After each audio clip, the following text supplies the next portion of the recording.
जय हिंद दोस्तों। आज की इस वीडियो में जीडी कांस्टेबल 2024 के फर्स्ट शिफ्ट में पूछे गए मैथ के कुछ क्वेश्चन को सॉल्व करेंगे। तो देखिए पहला क्वेश्चन क्या है।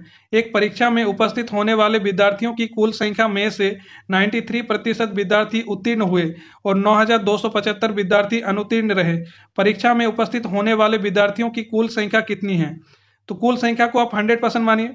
तो बोला गया है कुल संख्या में से 93% विद्यार्थी उत्तीर्ण हुए, यानी पास हुए हैं 93%, तो फेल हुए हैं 7%।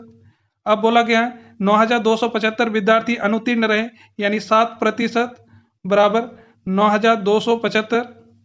तो पूछा गया है विद्यार्थियों की कुल संख्या कितनी है, यानी 100% निकाल देंगे। 100% बराबर x। तो यहाँ से x का मान निकाल लीजिए। तो x बराबर 100 इंटू 9275 बटे 7। अब इसको सॉल्व कर दीजिए। 7 को इससे काटिए।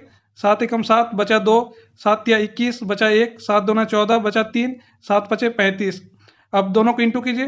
1325 और यहाँ पे 20, यानी विद्यार्थियों की कुल संख्या आ गया 1,32,500। तो चलिए देखते हैं अगला क्वेश्चन क्या है। आर एक काम को 90 दिनों में पूरा कर सकता है। कुल काम का कितना प्रतिशत काम आर द्वारा 45 दिनों में पूरा किया जा सकता है। आर 90 दिनों में पूरा काम कर सकता है, यानी 100% काम कर सकता है।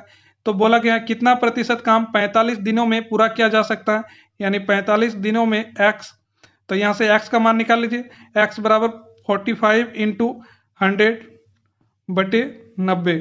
अब इसको सॉल्व कर दीजिए। 45 को इससे काटिए, 2 को इससे काटिए, 50, यानी 45 दिनों में 50% काम किया जा सकता है।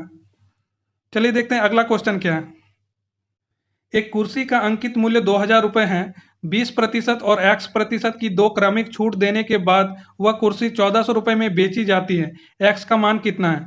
तो उसका अंकित मूल्य था 2000 रुपये और पहला छूट दिया है 20%, यानी 100 माइनस 20, 80 बटे 100। और दूसरा छूट था x%, यानी 100 माइनस x बटे 100। और छूट के बाद 1400 रुपये में बेची जाती है। तो यहाँ से x का मान निकाल सकते हैं।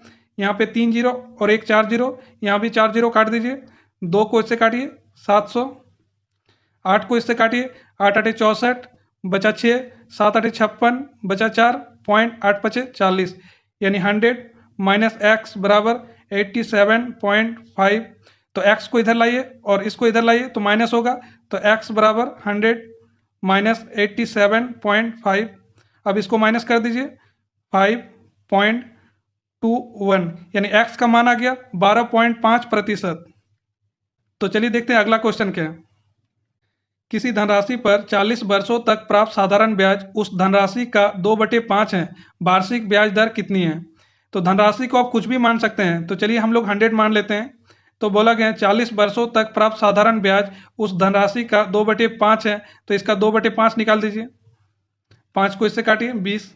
अब इसको इंटू कर दीजिए 40, यानी 40 वर्षों तक साधारण ब्याज 40 प्राप्त हो रहा है। तो एक वर्ष में 1 प्राप्त होगा। अब इसी को प्रतिशत में बदल दीजिए। तो 1 नीचे होगा धनराशि, यानी 100 इंटू 100। अब इसको काट दीजिए, यहाँ पे 100, यहाँ 100 काट दीजिए। तो 1%, यानी ब्याज दर आ गया 1%। यदि वीडियो अच्छा लगा है तो चैनल को सब्सक्राइब कीजिए और वीडियो को लाइक कीजिए।